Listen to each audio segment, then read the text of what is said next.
এই শুনছো, আমার কবিতার শব্দ হবে নাকি কবিতা হবে? আমার গল্পে তুমি আমার প্রেমিকা হবে নাকি আফসোস হবে? বলো না, বলো।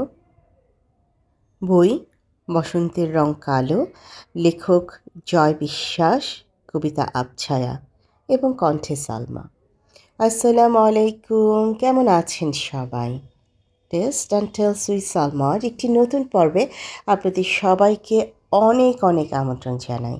আশা করছি দূরে কাছে যেখান থেকে আমাকে দেখছেন সবাই অনেক বেশি ভালো আছেন।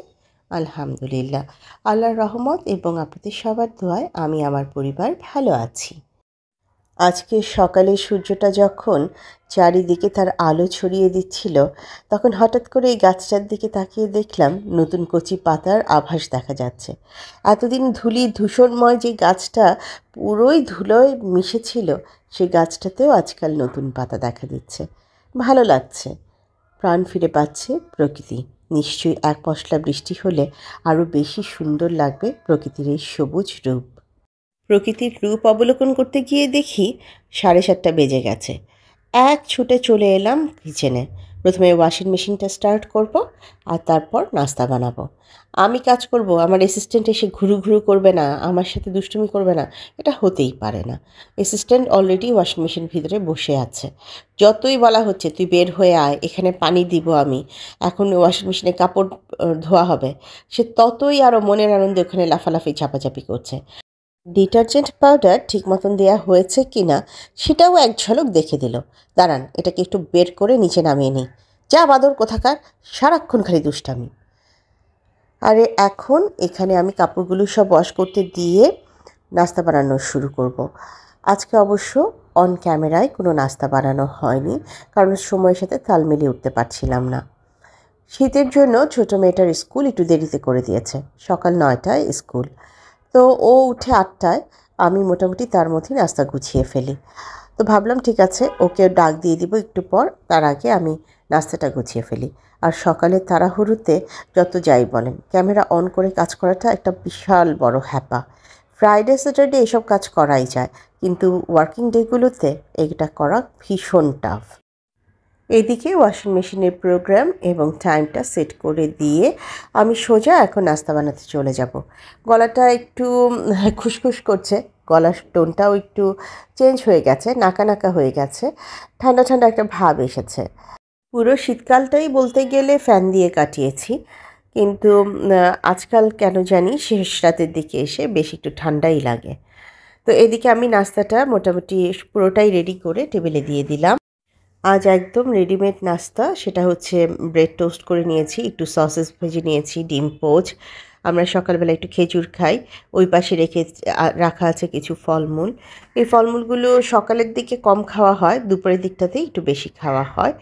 আর এই তো চা, 2 মেয়ের 2 কাপ, আমার 1 কাপ, 3 কাপ চা এবং দীপা আপুর দেয়া সেই কেতলিতে গরম গরম চা।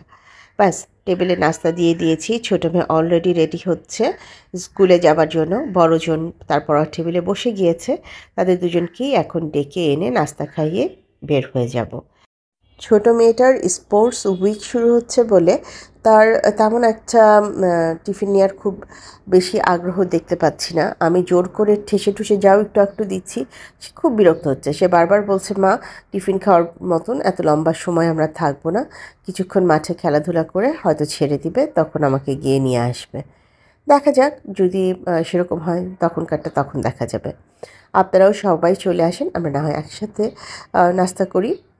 আচ্ছা, মেয়েদেরকে নাস্তা খাইয়ে নিজে নাস্তা খেয়ে এখন চলে এলাম কিছু কাজ করতে।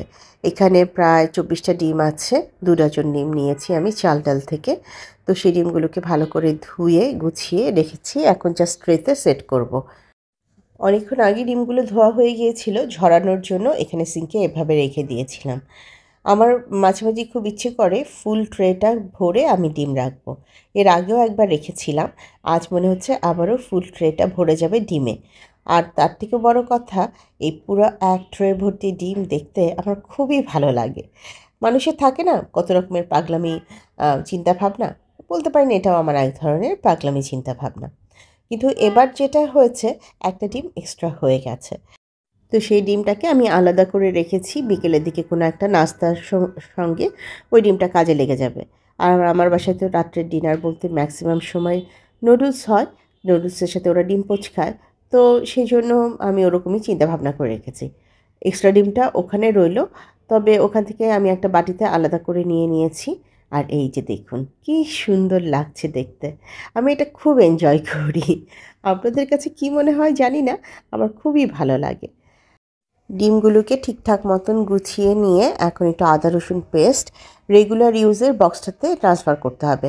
আমি নর্মালি একটু বেশি করে আদা রসুন পেস্ট করে রাখি, তারপর নিচের যে নর্মাল চেম্বার আছে সেখানে রেগুলার ইউজের আদা রসুনটা একটা বক্সে রাখি। তো ওই বক্সটা সেদিন দেখলাম একদম খালি হয়ে গেছে। আজ রান্না করতে চাইলে অবশ্যই সেই বক্সে আমাকে আদা রসুন ট্রান্সফার করতে হবে, কিন্তু আদা রসুনটা যে বরফ হয়ে আছে সেটাকে ট্রান্সফার করা অনেক বেশি প্যারা হয়ে যাবে, এটা আমি বেশ ভালো বুঝতে পারছি। তো তার আগে যেটা করলাম, এই আদা রসুন রাখার বক্সটাকে খুব ভালো করে একটু ধুয়ে নিলাম। অন্তত 7 দিন 10 দিন পর পর এটা না ধুলে কেমন জানি একটা আদা রসুনের গন্ধ হয়ে যায় বক্সটার ভেতর। সেদিন আমার বড় মেয়ে একটা মজার প্রশ্ন করেছে। সে আমাকে প্রশ্ন করলো, আচ্ছা বাংলাদেশের সমস্ত মায়েরাই কি আইসক্রিমের বক্সে আদা রসুন পেস্ট রাখে? তা আমি বললাম, অবশ্যই, এটা আমরা যারা বাঙালি মা, এটা আমাদের নিয়ম। বললো, কেন? তোমাদের তো কত রকমের বক্স কেনা আছে, আরএফএল থেকে মশলা রাখার আলাদা বক্স কেন, আইসক্রিমের বক্সই রাখতে হবে কেন? তো আমি খুব কৌতূহলবশত জিজ্ঞেস করলাম, তোমার কেন সমস্যা হচ্ছে? তুমি কি সেটাকে আইসক্রিম ভেবে বের করেছিলে কখনো? তো সে একটা উদাস ভঙ্গিতে আমার দিকে তাকিয়ে থেকে বলল, এ ধরনের মন ভাঙার কাজ আগে করতাম, এখন আর করি না। যখন ছোট ছিলাম তখন ভাবতাম ওখানে আইসক্রিমই থাকে, এখন বুঝে গিয়েছি ওখানে আইসক্রিম থাকে না, শুধু আদা রসুন পেস্টই থাকে, মাঝে মাঝে আবার ডালবাটাও থাকে। ওর কথা শুনে আমি ভীষণ হাসছিলাম যে সত্যি আমাদের এই ট্রেডিশনটা কোথা থেকে এসেছে জানি না, কিন্তু আমরা কেন জানি সেই আদা রসুনটা আইসক্রিমের বক্সেই রাখি, অন্য কোনো বক্সে রাখি না। এটা 10:30-11টার দিকের একটা ক্লিপ। আমি আজকে একটু ডিটক্স ওয়াটার বানাবো। আমার মেয়েরা এবং আমরা ডিটক্স ওয়াটার খাওয়া শুরু করেছি। এই ডিটক্স ওয়াটারটা আসলে শরীরের জন্য খুবই ভালো। যদি সম্ভব হয় আপনারাও এটা চেষ্টা করবেন উইকলি 2 বার কিংবা 3 বার খেতে। এটার জন্য এমন আহামরি কিছুই লাগবে না, আপনার ঘরে থাকা কিছু সবজি দিয়েই আপনি এটা তৈরি করতে পারেন। আমি আজকে যেগুলো ইউজ করছি সেটা হচ্ছে 2টো গাজর, একটা সবুজ আপেল, একটা শসা, একটা লেবু। আমার কাছে পুদিনা পাতা নেই, আমার কাছে পুদিনা পাতা থাকলে আমি অবশ্যই খানিকটা পুদিনা পাতা এখানে ইউজ করতাম। এই সবগুলোকে ভালো করে কেটে নিয়ে তারপর আমি ব্লেন্ড করে এই ডিটক্স ওয়াটারটা বানাবো। আপনি বিশ্বাস করুন, এটা যেভাবে আপনার শরীর থেকে দূষিত সব কিছুকে বের করে দিবে এবং সেই সাথে আপনাকে রিফ্রেশ রাখবে, আপনার স্কিনকে ভালো রাখবে, সব কিছু মিলে এটা আপনার শরীরকে পুরোপুরি একটা সতেজ ভাব এনে দেবে।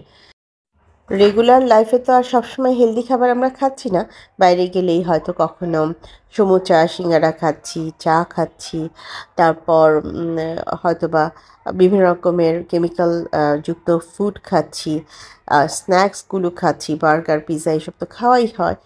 এছাড়া তেলে ভাজা তো প্রচুর পরিমাণ খাবার আমাদের খাওয়া হয়।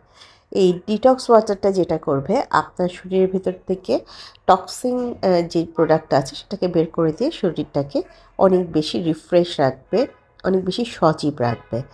আমি চিন্তা করেছি এখন থেকে উইকলি একদিন পর পর এই ওয়াটারটা আমরা খাবো, 3 জন মিলেই খাবো। যেমন আজকে এটা খাচ্ছি, কালকে অন্য আরেকটা জিনিস খাবো। আমি যখন এগুলো কিছু করব অবশ্যই আপনাদের সাথে শেয়ার করব। এটা কিন্তু আমার weight gain weight loss project না, এটা হচ্ছে আমার বডিকে সুস্থ রাখার জন্য একটা ছোট্ট উদ্যোগ। দিন পরপরই যে পরিমাণ ভাইরাসের কথা শুনি, এই ভাইরাস আসছে সেই ভাইরাস আসছে, শরীরটাকে যদি ভিতর থেকে কিছুটা ঠিকঠাক না রাখি তাহলে অল্পতেই কাবু হয়ে যাব, এই ব্যাপারে কোনো সন্দেহ নেই। আপনাদের সাথে গল্প করতে করতে আমার মোটামুটি সব কিছু কাটা হয়ে গেছে। এখন আমি এগুলোকে ব্লেন্ড করে নেব। কিভাবে কি কি জিনিস দিয়ে ব্লেন্ড করছি সেগুলো আবারও আপনাদের সামনেই দেখাবো। এখানে আমি লবণ ইউজ করব না, পিঙ্ক সল্ট ইউজ করব এবং এটা ভুটান থেকে আসা পিওর একটা হানি। এই হানি থেকে অল্প একটু হানি ইউজ করব, সাথে পানি তো থাকছেই। তো প্রথমে যেগুলো করছি, কেটে রাখা এই সবজিগুলো আমি এখানে দিয়ে দিচ্ছি। আর আমি আবারও বলছি, এখানে আছে একটা সবুজ আপেল, একটা শসা, দুটো গাজর এবং একটা লেবু পুরোটাই।